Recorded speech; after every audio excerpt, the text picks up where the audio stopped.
63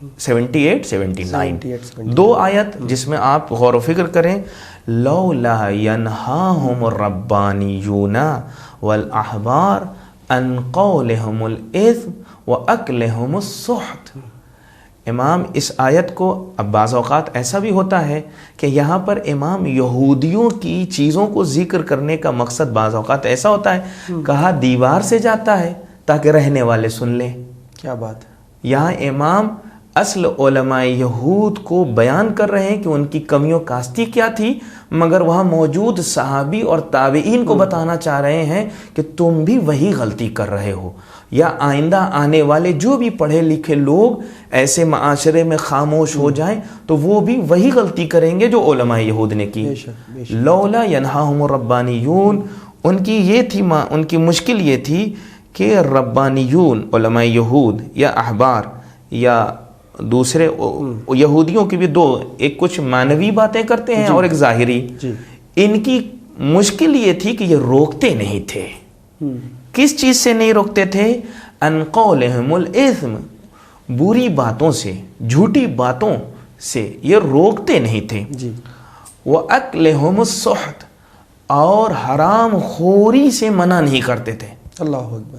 اچھا، یہ ایک اہم پوائنٹ ہے اس پہ کہ یہ خود علماء یہود حرام خوری نہیں کرتے تھے. بے شک بے شک بے شک. علماء یہود جھوٹ نہیں بولتے تھے، بلکہ ان کے اوپر لعنت اس لیے ہے کہ ان کے سامنے جھوٹ بولا جاتا تھا، یہ چپ رہتے تھے. ان کے سامنے حرام خوری ہوتی تھی، یہ چپ رہتے تھے، غلط کے خلاف آواز نہیں اٹھاتے. یہ یعنی صرف بہت سے لوگ ہمارے معاشرے میں ایسے ملیں گے جو کہتے ہیں میں تو نماز پڑھتا ہوں، مجھے لوگوں سے کیا لین دین ہے. سیم وہی مثال ہے. علماء یہود کی کیٹیگری میں وہ جائیں گے. خود اچھے نہیں ہونا ہے، بے شک، بلکہ آپ کے سامنے جو برائی ہو رہی ہے اس سے روکنا ہے. دو مشکل تھی علماء یہود کی، دو بڑی مشکل. ایک یہ کہ ان کے سامنے جھوٹ بولا جا رہا تھا. اب آج جتنے بھی مذاہب کے لوگ ہیں، اگر ان کے سامنے مولا کائنات کے لیے جھوٹ بولا جائے اور وہ چپ رہ جائیں، وہ بھی علماء یہود میں ہیں. بالکل صحیح کہا آپ نے. اور اگر کوئی حرام خوری، اب یہاں بھی ایک بات، بہت سے لوگ یہ کہتے ہیں یزید اس لیے لعنتی ہے کہ وہ شراب پیتا تھا. ایسا نہیں ہے. اگر شراب پینے کی وجہ سے وہ لعنتی ہے تو اس کے بہت سے رشتہ دار شراب پیتے تھے، انہیں بھی لعنتی ہونا چاہیے. نہیں، یزید کی سب سے بڑی مشکل یہ تھی کہ وہ حق کا طرفدار نہیں تھا، باطل پہ چل رہا تھا. معیار یہ ہونا چاہیے تھا. علماء یہود کی دو مشکل، ایک یہ کہ برائی سے جب حرام خوری ہوتی تھی تو روکتے نہیں تھے، اس کے مقابلے میں بعض اوقات خود اس کا ساتھ دے دیتے تھے، اور جب جھوٹ بولا جاتا تھا تو وہ وہاں پر خاموش رہتے تھے. اسی لیے پھر دوسری آیت جو سورہ مائدہ کی آیت نمبر 78-17، لُعِنَ الَّذِينَ كَفَرُوا من بنی اسرائیل علی لسان داؤد و عیسی ابن مریم ذالک بما عصوا وکانوا. یہ جو ذکر ہو رہا ہے لعنت ہے ایسے لوگوں پر. صرف لعنت نہیں ہے، بے شک بے شک بے شک، بلکہ جو لوگ برائی ہوتے ہوئے دیکھیں اور خاموش رہ جائیں وہ صرف لعنت ہی نہیں ہے، بلکہ وہ کفر کی منزل میں پہنچ گئے. لعن الذین کفروا، ایسے کافروں پہ اللہ کی لعنت ہے، ایسے لوگوں پر لعنت ہے جو کافر ہو گئے بنی اسرائیل میں سے. مطلب کیا ہے؟ اگر کوئی حق کے خلاف کام ہو رہا ہے، اگر وہاں پہ وہ خاموش رہ جاتا ہے تو صرف لعنت کا حقدار نہیں، اس کا ایمان بھی خطرے میں ہے. بہت اچھی بات کہی آپ نے. برائی اتنی زیادہ ہے کہ برائی میں اتنا دھس چکے ہیں تو کچھ راستے بھی تو ہوں گے باہر نکلنے کے. اس سے باہر کیسے نکلا جائے؟ جی، اسی اگر خطبے کو ہم اگر آگے دیکھیں گے تو ان کی مشکل کیا تھی، اگر اس پہ غور و فکر کریں.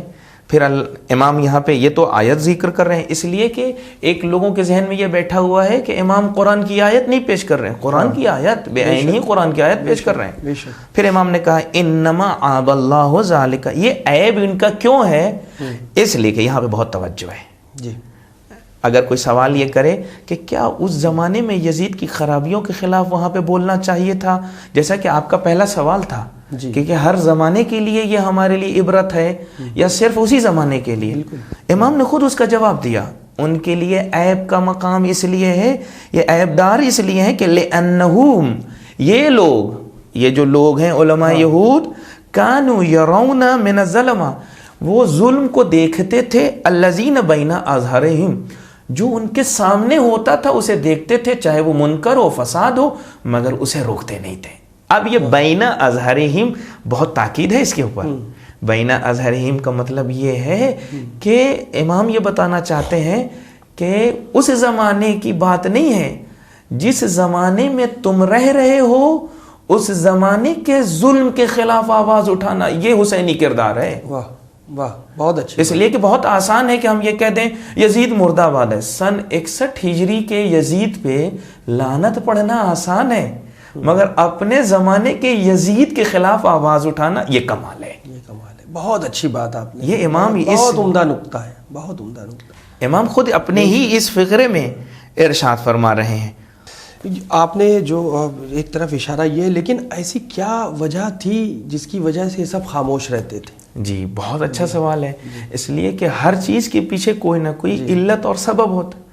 امام نے خود، یعنی ہم اپنی طرف سے کچھ چیزیں ذکر کرنے اس کے بجائے یہ ہے کہ خود امام کی یہ ساری چیزیں اس خطبے میں موجود ہیں۔ امام نے خود بتایا کہ یہ نہ روکنے کی دو وجہ تھی، نہ روکنے کی دو وجہ تھی۔ رغبتاً فیما کانو ینالون منہم، ان کی ایک مشکل یہ تھی کہ جو پیسہ ملنے والا تھا اس کے وہ لالچی تھے۔ ہائے ہائے، اقتدار، جسے لالچ بہت سی جگہ سے ہم اس لیے اپنے زمانے کے ظلم کے خلاف نہیں آواز اٹھا پاتے ہیں، نہیں بول پاتے، اس کی وجہ یہ ہے کہ جو مل رہا ہے وہ دب جائے گا، کیا بات، وہ ختم ہو جائے گا۔ بڑا اچھا۔ اور ایک دوسرا پوائنٹ امام بتاتے ہیں وَالرَّهْبَةَ مِمَّا يَحْذَرُونَ، اور اس چیز کا خوف ہے کہ انہیں مار دیا جائے، انہیں ڈرایا جائے گا۔ بہت سے لوگوں کی مشکل یہ ہے کہ ہر زمانے میں وہ حق کے طرفدار نہ ہونے یا ظالم کے خلاف نہ بولنے والے کہیں نہ کہیں اپنی فیملی کو لے کر، اپنے بچوں کو لے کر، اپنی نوکری کو لے کر اگر بولوں گا تو چھن جائے گا، تو یہ ڈر، ہاں بہت اچھی، ایک ڈر کی وجہ سے اور ایک لالچ کی بنیاد پر کہ جو مل رہا ہے وہ نہیں ملے گا۔ بے شک۔ اس لیے امام نے یہاں بتایا یہ دو وجہ اگر کسی کے اندر آ گئی تو یقین جانیے وہ کبھی بھی حسینی کردار نہیں اپنا سکتا۔ بہت اچھی بات۔ تو یہ آپ نے جو ایک اشارہ ہے، یہ تو امام حسین السلام نے دے دیا، لیکن کیا آج کے، وہی پھر بات آ رہی ہے، کیا آج کے اس دور کے ہم جیسے چھوٹے لوگوں کے لیے، ہم تو چھوٹا ہی سمجھتے ہیں، بڑے ذاکروں کے لیے، عالموں کے لیے، اور جو بھی اس وقت علماء اکرام ہیں، تو ان کی بھی یہ ذمہ داری ہے کہ خطبہ مینا کو ذہن میں رکھ کر جو مجالس اعظہ برپا ہو رہی ہیں، کیا ذمہ داری نہیں بنتی کہ ان خطبوں کے ذریعے بھی عوام تک یہ میسج پہنچائیں اور اپنے آپ میں بھی اور عوام میں بھی تبدیلی لائیں؟ جی ایک دم سارے لوگوں کی ذمہ داری ہے۔ اگر کوئی امام کا چاہنے والا ہو جائے تو اس کی اہم ذمہ داری، اچھا اسی میں بہت اہم ہے کہ امام اس طرف ارشاد فرما رہے ہیں کہ اپنے زمانے کے ظلم کے خلاف آواز اٹھانا، تو سب سے زیادہ حقدار کون ہے، سب سے زیادہ پاور کس کے پاس ہے، سب سے اچھا بولنے والا جو افراد جو بھی اچھا بولتے ہیں ان کی اہم ذمہ داری ہے کہ اپنے زمانے کے جو معاملات ہیں اس کو لوگوں کے سامنے پیش کیا جائے۔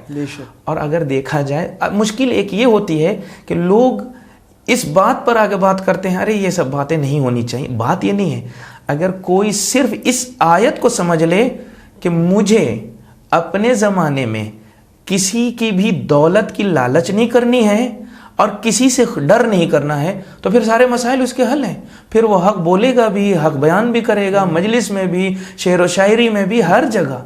یہ اگر اس کا ذہن سے اگر اس کے یہ نکل جائے تو مسئلے حل ہیں۔ بہت اچھی آپ نے بات کہی، یعنی کربلا میں گھوڑے کی رکاب پر بلند ہو کے حضرت امام حسین علیہ السلام نے جو یزیدی افکار، یزیدی جو فاسق و فاجر تھے، ان سے یہی تو کہا تھا کہ مجھ جیسا تجھ جیسے کی بیعت نہیں کر سکتا، کیونکہ یہ خطبہ مینا کا زیست ہے جو حضرت امام حسین علیہ السلام نے کربلا میں دیا۔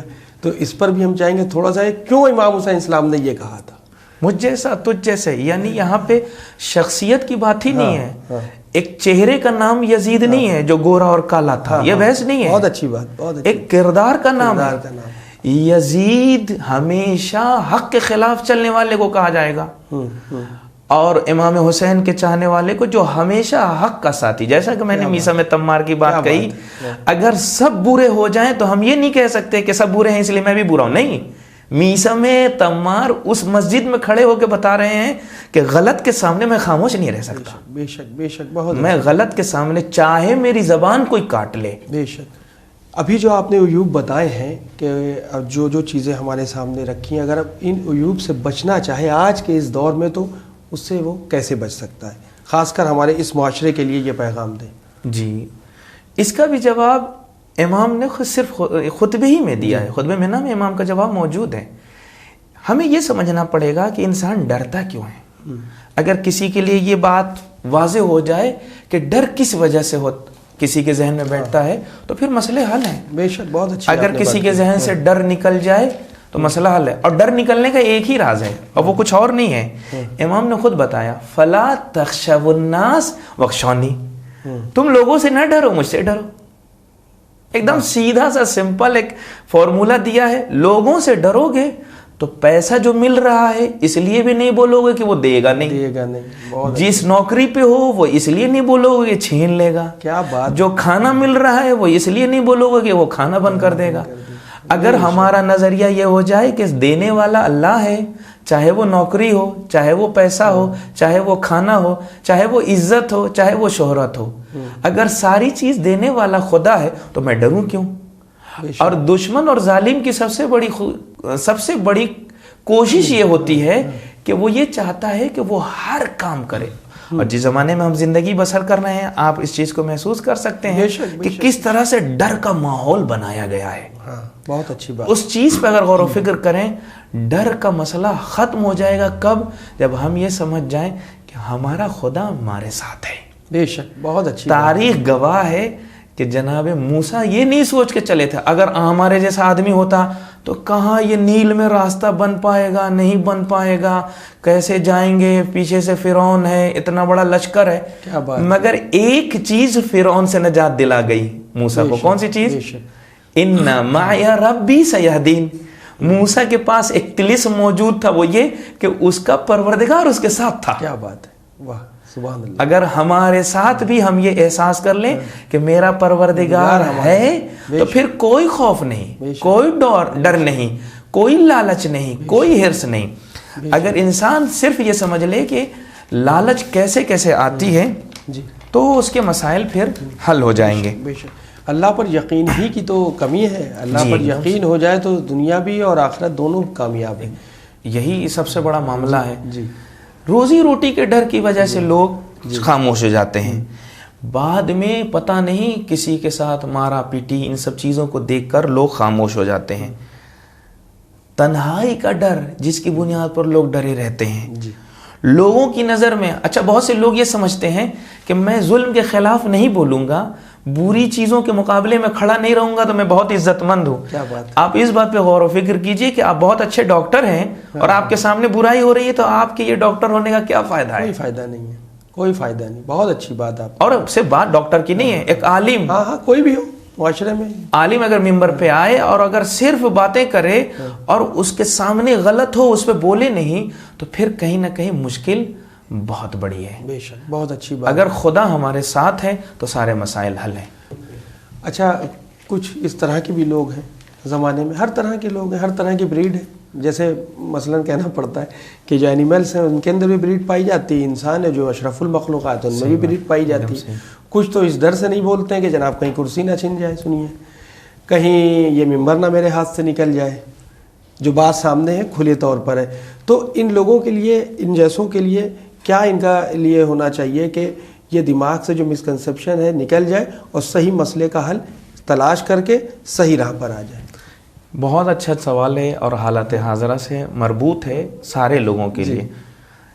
اس کا بھی جواب اسی فقرے سے ہے کہ ہمیں یہ سمجھنا پڑے گا کہ ہمیں عزت لوگ دیتے ہیں یا خدا دیتا ہے. کیا بات. لوگوں کی مشکل کیا ہے کہ لوگ یہ سمجھتے ہیں کہ میں جہاں چلا جاؤں گا وہ حق ہے. کیا بات. مگر اللہ نے حق کہیں اور رکھا ہے. آپ بتائیے، بہت سے لوگ مشہور ہونا چاہتے ہیں. مشہور ہونے کے لیے روڈ پہ ناچنے سے کوئی مشہور نہیں ہوگا. اللہ نے جہاں حق بولا ہے وہ کر دیا جائے، وہ مشہور ہو جائے گا. کیا بات. حق کے ساتھ میں صرف کھڑے ہو جائیں. جیسے مثال کے طور پر امام حسین کو جیسے یاد کیا جا رہا ہے، آج حر کو کیوں یاد کیا جا رہا ہے؟ اس لیے کہ وہ یہ جانتا تھا کہ اسلحوں میں شہرت نہیں ہے. بہت اچھی بات. یزید کے لشکر میں پاور میں رہنے میں شہرت نہیں ہے. میں صرف حسین کو ہو جاؤں گا بس کام ہو جائے گا. سبحان اللہ. اور یہی کام ہر نے کیا, وہب کلبی نے کیا, اور بہت سے جون نے کیا, بہت سے اصحاب نے کیا, کہ اگر مجھے ایک وہ جگہ مل جائے جہاں سب لوگ آتے ہیں. اسی لیے اگر یہ ڈر ہے کہ کرسی چھن جائے, اگلی مجلس کوئی نہ پڑھوائے, ہمیں کوئی شعر و شاعری کا وعدہ نہ دے, تو اس کا مطلب یہ ہے کہ ہم رازق خدا کو چھوڑ کر کسی اور کو مانتے ہیں. یعنی یہ جو لفافہ جو پیسہ کہنا پڑتا ہے زبان پکڑ لیں, لیکن یہ اقتدار والی پھر کہیں نہ کہیں بات آ جاتی ہے.